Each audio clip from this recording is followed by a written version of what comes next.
आज मैं आपको बताने वाला हूँ कि एसएफटीपी कैसे कॉन्फ़िगर करते हैं, कैसे एक्सेस करते हैं और किस तरह से उसकी कमांडें यूज़ की जाती हैं। तो वो मैं आपको प्रॉपर्ली बताऊँगा और क्या-क्या एरर आते हैं, क्या-क्या प्रॉब्लम्स आती हैं और कैसे पोर्ट कस्टमाइज़ किया जाता है और कैसे कस्टमाइज़ पोर्ट को एक्सेस किया जाता है। तो पहले हम क्या करेंगे, अपडेट करेंगे। अपडेट करने से काम चल जाता है तो ठीक है, नहीं तो अपग्रेड भी कर सकते हैं आप। और जैसे कि यहाँ पर मेरा अपडेट प्रॉपर्ली चल चुका है। रिपॉजिटरी डॉकर को इग्नोर करो, वो रिपॉजिटरी कनेक्ट नहीं कर रहा डॉकर से रिलेटेड, हुआ होगा कुछ इशू, काइंडली इग्नोर।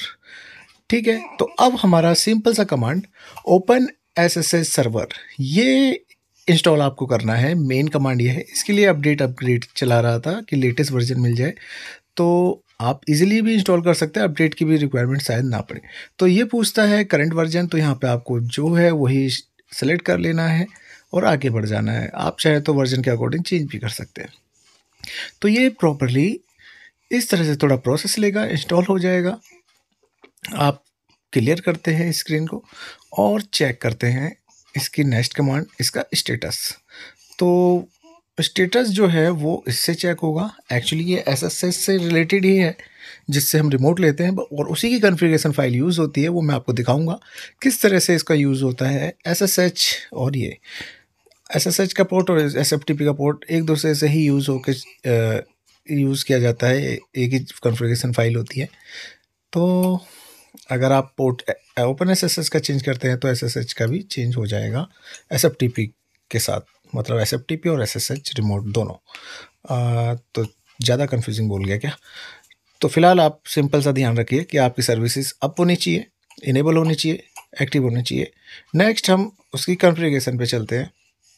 कॉन्फ़िगरेशन जो है, जो मैंने जैसा कि आपको बताया कि एसएसएच रिमोट की जो कॉन्फ़िगरेशन होती है सेम वही etc ssh_config sshd_config। तो उसमें क्या होता है, सिंपली आपके ये जो मैं कुछ लाइन है कॉन्फ़िगरेशन की वो मैं कॉपी पेस्ट करूँगा और बताऊँगा कि इसमें क्या इश्यूज आते हैं। तो जैसे कि मैंने ये लाइन को कॉपी किया और इसको मैं पेस्ट करूँगा आगे, ठीक है। तो सिंपली इसमें इसके बारे में थोड़ा सा समझा रखा है। मुझे ये चैट जीपीटी पे मिला था तो इजीली मैंने वहाँ से उठाया और यहाँ पे पेस्ट कर दिया। नॉर्मली आप यहाँ से कंफर्मेशन भी ले सकते हैं कि हाँ आपकी लाइन ठीक है कि नहीं है। तो इजीली मैं क्या करता हूँ, इसे कॉपी पेस्ट कर देता हूँ। चलिए, तो लास्ट में मैं इसे ऐड करता हूँ और जो मैं लाइन ऐड कर रहा हूँ वो ऑलरेडी इस कॉन्फ़िगरेशन में ऐड होगी, तो मैं अभी वो ठीक नहीं करूँगा आपको ट्रबल शूटिंग के लिए। कि कई बार क्या करते हैं लोग, बस कॉपी पेस्ट करते हैं और आगे बढ़ जाते हैं और प्रॉब्लम को ट्रबल शूट भी नहीं करते, समझते भी नहीं है। कुछ लाइनें ऑलरेडी एडिट होती हैं, जैसे कि ये जो मैंने लाइनें ऐड की हैं तो प्रॉब्लम क्रिएट करती हैं। तो आपको इन्हें समझना ज़्यादा ज़रूरी है कि कौन सी लाइन किस चीज़ के लिए हम यूज़ करते हैं, इस कॉन्फ़िगरेशन का क्या मतलब है। फिर यहाँ तक करने के बाद अब हम क्या करेंगे, ग्रुप क्रिएट करते हैं एसएफटीपी यूज़र का। मतलब कि जिस जिस यूज़र को हमें एसएफटीपी यूज़र मतलब एसएफटीपी का एक्सेस देना है, एसएफटीपी डायरेक्टरी का, जिससे भी हम एसएफटीपी यूज़र के थ्रू हम रिमोट ले सकें, तो आपको एक ग्रुप में ऐड करना है सिंपली और ईज़िली आप उसे as a SFTP user access कर सकते हैं। तो मैंने ये ग्रुप क्रिएट कर दिया। ग्रुप क्रिएट करने के बाद अब आपको यूज़र भी क्रिएट करना है। तो प्रॉब्लम यहाँ पे आती है लोगों के साथ कि ये क्या है कि यहाँ पर हमें करंट मतलब ऑलरेडी बने यूज़र को यूज़ करना है या नया यूज़र ये खुद बनाएगा। देखो यहाँ पे ऑलरेडी लिखा है यूज़र ऐड, तो ये क्या करता है, एक ही कमांड से -g ग्रुप में ऐड भी करता है, -m मॉडिफाई वगैरह। ये इसमें मतलब कि यूज़र एसपिन में इसे नो लॉगिन एसएसएच जो है क्रिएट कर देता है। तो सागर नाम से ऑलरेडी यूज़र क्रिएट था, इससे क्लियर होगा कि ऑलरेडी यूज़र क्रिएटेड को नहीं ऐड करता, ये नया यूज़र बनाता है। तो ये देखो एक साथ दो चीज़ें आपको मैंने दिखा दी कि आपको नया यूज़र ही बनाना है, ना कि ये बने बनाए यूज़र पे वर्क करेगा। क्योंकि हम क्या करते हैं, इसे नो लॉगिन एसएसएच एसबिन देते हैं तो हमें एक नया यूज़र क्रिएट करना पड़ता है। तो हमारा एक डूबी नाम का यूज़र बन चुका है और एसएफटीपी यूज़र नाम का ग्रुप बन चुका है। तो हमने क्या किया, डूबी यूज़र को एसएफटीपी यूज़र ग्रुप में ऐड कर दिया। मतलब कि आप अगर कोई नया यूज़र बनाएंगे तो आप उसको भी इस ग्रुप में ऐड कर सकते हैं। तो ऐड करने की कमांड अलग होगी और क्रिएट करने की अलग। तो सिंपली आप यूज़र जब बनाएंगे ही तो सीधा ऐड भी कर लेंगे जिस कमांड से मैंने अभी बनाया। तो अब रह गया हमारा परमिशन का। तो देखो परमिशन के लिए हमें क्या करना है, जो उसका होम यूज़र है उसकी ओनरशिप बदलनी होगी। रूट किस लिए की है, क्योंकि हर कोई इस यूज़र को एक्सेस ना कर ले, तो आपके इंपॉर्टेंट डॉक्यूमेंट्स या डाटा भी होगा जो हम इसे अपलोड करते हैं एसएफटीपी यूज़र के थ्रू ज़्यादातर यूज़ किया जाता है। तो फिर हमने क्या किया, उसको ओनरशिप के साथ-साथ उसकी परमिशन भी चेंज कर दी। फिर एक यूज़र बनाते हैं, यूज़र के लिए फ़ोल्डर बनाते हैं अपलोड नाम का, जहाँ पे हमें डाटा अपलोड करना है। तो मैंने होम यूज़र में ही अपलोड नाम का बना दिया है। आप कहीं और भी बना सकते हैं एज़ यू विश। तो उसके बाद हम क्या करेंगे, अब उसके होम यूज़र में जो हमने अपलोड नाम की डायरेक्टरी बनाई थी, उसको हम ओनरशिप देंगे। तो सॉरी, यहाँ पे यूज़र नेम पे यूज़र नेम भी डालना पड़ेगा जो आपने यूज़र क्रिएट किया था, डू और एसएफटीपी यूज़र है ग्रुप, मतलब यूज़र और यूज़र किस ग्रुप में है और किस फ़ोल्डर डायरेक्टरी का उसको एक्सेस होगा एसएफटीपी रिमोट के थ्रू। ठीक है? तो यहाँ तक हमारा सब कुछ डन है, क्रिएट हो चुका है। तो सर्विसेज़ अप्लाई करके देख लेते हैं, रिस्टार्ट करके देख लेते हैं फिर से एक बार। देखिए, कुछ इश्यू आया, तो इश्यू जो था वो मैंने बोला था कि कुछ प्रॉब्लम्स आती हैं, तो वो मैं आपको वन बाय वन बताऊँगा कि आप कॉपी पेस्ट कर देते तो नहीं चलेगा। किस तरह से आपको ट्रबल शूट करना है कि कुछ चीज़ें ऑलरेडी इसमें एक लाइन कॉपीड रहती है, बस आपको उसे अपडेट करना होता है, चेंज करना होता है। तो जैसे कि ये वाली लाइन हम ऊपर सर्च करेंगे कि कहीं पहले से तो नहीं है, तो ये वाली लाइन आपको फॉरवर्डिंग वाली जो है बाय डिफ़ॉल्ट ये मिलती है। ये X11 मतलब ये कि ये ऑथेंटिकेशन के लिए रहती है, फॉरवर्डिंग के लिए, यूज़र के लिए हम रिमोट यूज़र एक्सेस भी करते हैं GUI में, तो वहाँ पे भी काम आती है। तो ये तो हमने कर दिया। अब और कुछ रह तो नहीं गया है, तो वो एक बार कंफर्म कर लेते हैं, मगर उसके बाद भी मेबी रह सकता है। कई बार हम ऐसे ध्यान से देखते हैं फिर ही नहीं मिलता, तो कोई बात नहीं, दोबारा से रिस्टार्ट करके चेक कर लेते हैं। नहीं हुआ तो इसका मतलब अभी भी कुछ पेंडिंग है। तो पेंडिंग क्या है, सिंपल सी ये लाइन जो आपको दिख रही है,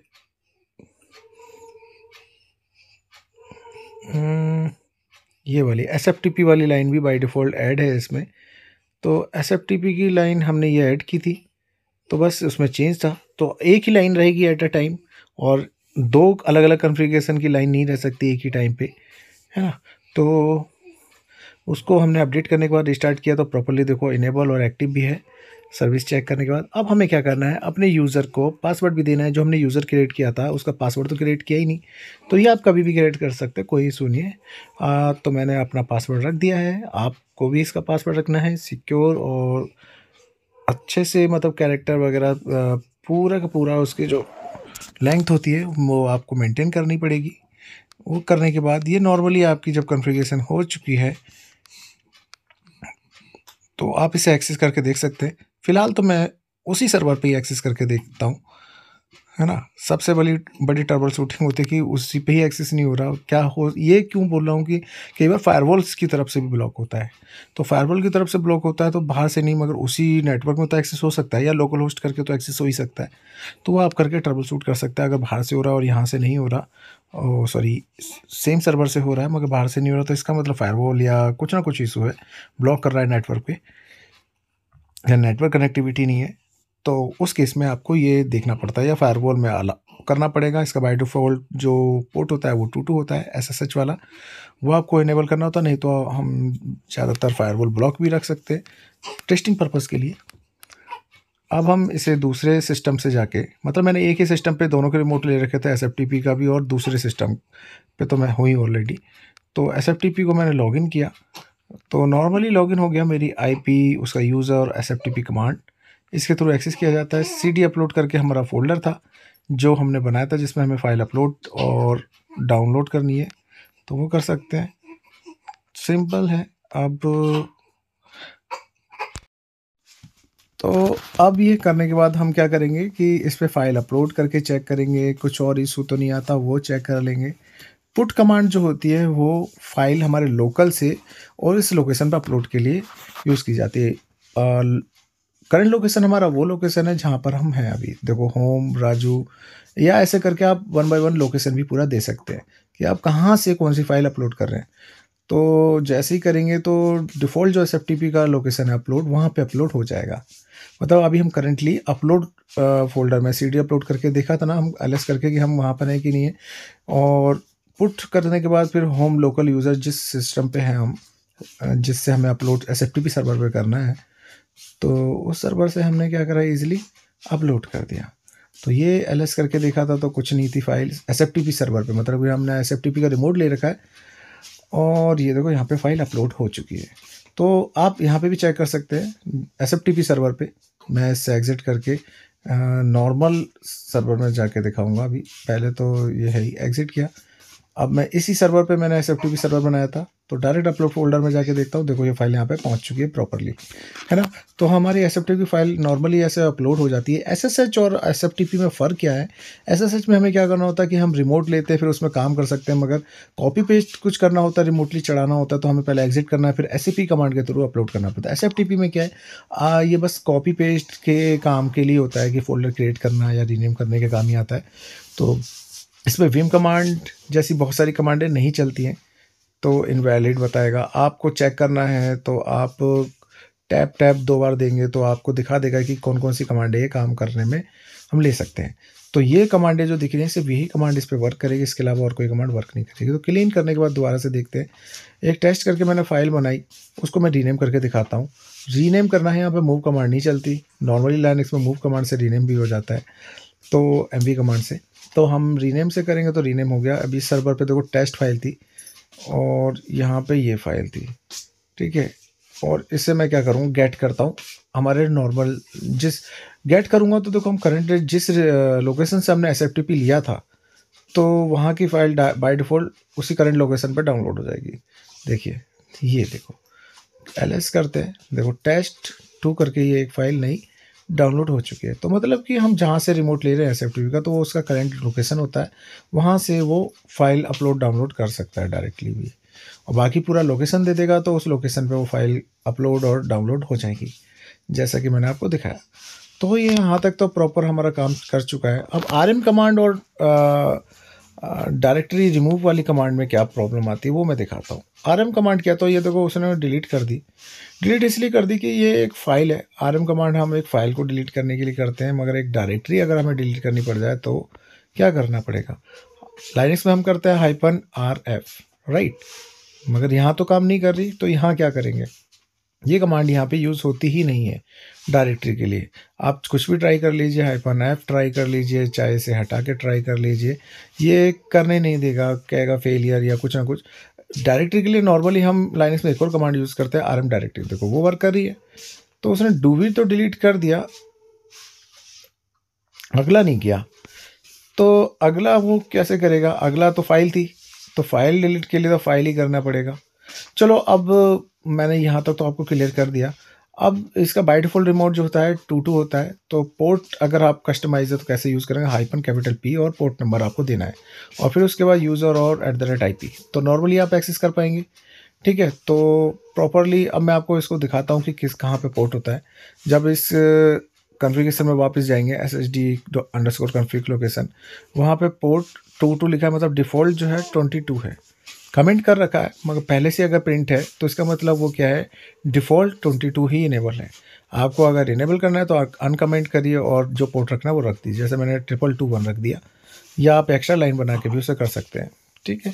तो मैंने सर्विस रिस्टार्ट की और स्टेटस चेक कर लेते हैं।